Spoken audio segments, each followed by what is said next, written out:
Hello everyone, welcome to our YouTube channel. So our today's topic is concept of business. So business include all those activities which are pursued for earning profit through production, purchase, sale or exchange of goods and services in order to satisfy the need of the human being. तो क्या बोल रहे हैं कि business कौन सी activities को include कर रहा है? वो एक्टिविटी जिनसे हम क्या कर रहे हैं अर्निंग कर रहे हैं प्रॉफिट की, मतलब प्रॉफिट अर्न कर रहे हैं हम जिनसे, ठीक है। ये एक्टिविटीज़ कुछ भी हो सकती हैं लाइक प्रोडक्शन, परचेज, सेल और exchange of goods and services, ठीक है, जो क्या करे ह्यूमन नीड्स को सेटिस्फाई करे। नेक्स्ट, बिजनेस की डेफिनेशन क्या है? Business may be defined as human activity in which different person exchange something of value whether goods और सर्विसेज फॉर म्यूचुअल गेन और प्रॉफिट। तो क्या बोल रहा है कि बिजनेस किस चीज़ से, बिजनेस को कैसे डिफाइन करें हम? वो ह्यूमन एक्टिविटी, ठीक है, जो मतलब जिसमें हम क्या कर रहे हैं, एक्सचेंज कर रहे हैं कोई चीज़ जिसकी क्या है, कोई वैल्यू है, ठीक है, चाहे वो गुड्स हो चाहे वो सर्विसेज हो, ठीक है। उनसे क्या होना चाहिए, हमें क्या होना चाहिए, म्यूचुअल गेन होना चाहिए, प्रॉफिट होना चाहिए। वो जो एक्टिविटीज़ है वो किस में कंसीडर की जाती हैं? बिजनेस में। ये जो डेफिनेशन थी ये किसकी थी? पीटरसन एंड प्लोमैन की, ठीक है। नेक्स्ट इस क्या है? Characteristics of business. So economic activity, first point है हमारा economic activity. Economic activity means an activity which is carried on with the purpose of earning money. तो इकोनॉमिक एक्टिविटी का मतलब ही क्या है कि वो एक्टिविटीज़, ठीक है, जिसका मेन पर्पस ही क्या है, मनी अर्न करना, ठीक है। नेक्स्ट पॉइंट है सेल और एक्सचेंज ऑफ गुड्स और सर्विसेज। तो क्या बोल रहे हैं? सेल और एक्सचेंज ऑफ गुड्स और services for monetary consideration are essential for a business. तो क्या बोल रहे हैं कि सेल और एक्सचेंज जो गुड्स और सर्विसेज का है वो बिजनेस के लिए काफ़ी ज़रूरी है, जिसमें क्या है हमारा जो मेन मोटिव क्या है, मॉनेटरी कंसीडरेशन, मतलब मनी से रिलेटेड जो हमारा है मेन टास्क चल रहा है। If the goods are purchased और manufactured for personal use it can't be consider as the part of the business activity. तो क्या बोले, अगर वही गुड्स और क्या किए जाएँ, परचेज़ किए जाएँ, चाहे मैन्युफैक्चर किए जाएँ हमारे पर्सनल यूज़ के लिए, तो उसे हम बिजनेस एक्टिविटी में कंसीडर नहीं करेंगे।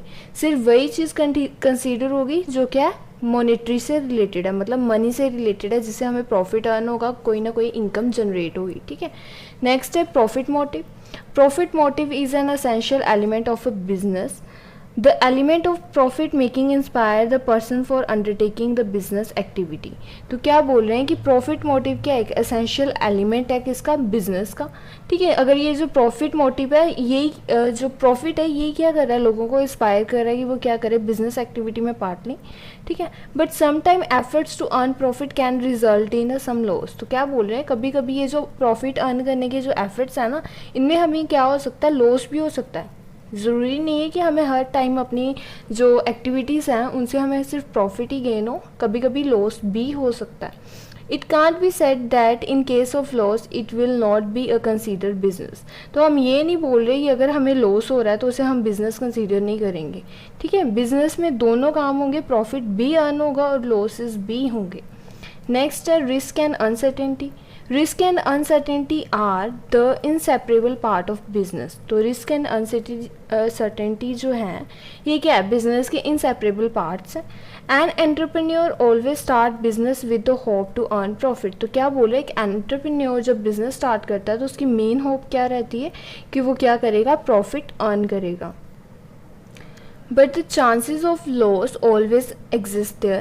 That may be due to uncontrollable factors such as natural calamities, recession, change in government policies, etc. तो क्या बोल रहे हैं कि सिर्फ इसमें बिजनेस में लॉस नहीं होगा, प्रॉफिट नहीं होगा, लॉस भी एग्जिस्ट करता है। और इसके जो लॉस होने के चांसेस है वो क्या पता, हम बोल सकते हैं कि अनकंट्रोलेबल फैक्टर्स जो हैं हमारे, उनकी वजह से हमें लॉस हो सकता है, ठीक है। नेक्स्ट है रेगुलर डीलिंग। रेगुलर डीलिंग में क्या आएगा, business is that economic activity which is done regularly. तो क्या बोलेंगे, बिजनेस वो एक्टिविटी है, इकोनॉमिक एक्टिविटी है जो रेगुलर बेसिस पे हो रही है, ठीक है। So regular dealing in a business transaction is must for a business. तो क्या बोल रहे हैं, जो ये जो रेगुलर डीलिंग हो रही है बिजनेस ट्रांजैक्शन में, ये क्या है, बिजनेस के लिए ज़रूरी है। And isolated transaction can't be called as a business transaction. तो क्या बोलेंगे, ये जो आइसोलेटेड ट्रांजैक्शन है इसे हम कभी भी बिजनेस ट्रांजैक्शन में कंसीडर नहीं करेंगे। नेक्स्ट पॉइंट है हमारा customer satisfaction. So customer satisfaction is the ultimate objective of business. तो क्या बोलेंगे, ये जो कस्टमर सेटिस्फेक्शन है ये बिजनेस का एक क्या अल्टीमेट ऑब्जेक्टिव है। The survival of the business entirely depend upon the satisfaction of the customers consumers. तो क्या बोल रहे हैं कि ये जो सर्वाइवल है बिजनेस का, ये पूरी तरह क्या कर रहा है, डिपेंड कर रहा है किस पे, कस्टमर्स की, कंज्यूमर्स की सेटिस्फेक्शन के लिए। So the main the aim of the business should be earning maximum profit, but at the same time the consumer satisfaction is also equally important। तो क्या बोल रहे हैं, जो ये जो मेन एम है ना बिजनेस का, ये सिर्फ अर्निंग प्रॉफिट अर्न करना ही नहीं है, इसका मेन सेम टाइम एक और एम है इसका, क्या है कि कंज्यूमर को सेटिस्फाई करना, क्योंकि कंज्यूमर क्या है, कंपनी का किंग पिन है, मार्केट का किंग पिन है, ठीक है। तो जिसकी वजह से उनकी सेटिस्फेक्शन क्या है, ज़रूरी है कंपनी की ग्रोथ के लिए, डेवलपमेंट के लिए। So that's all is our today's topic. Thank you guys for watching our video and please share and subscribe the channel.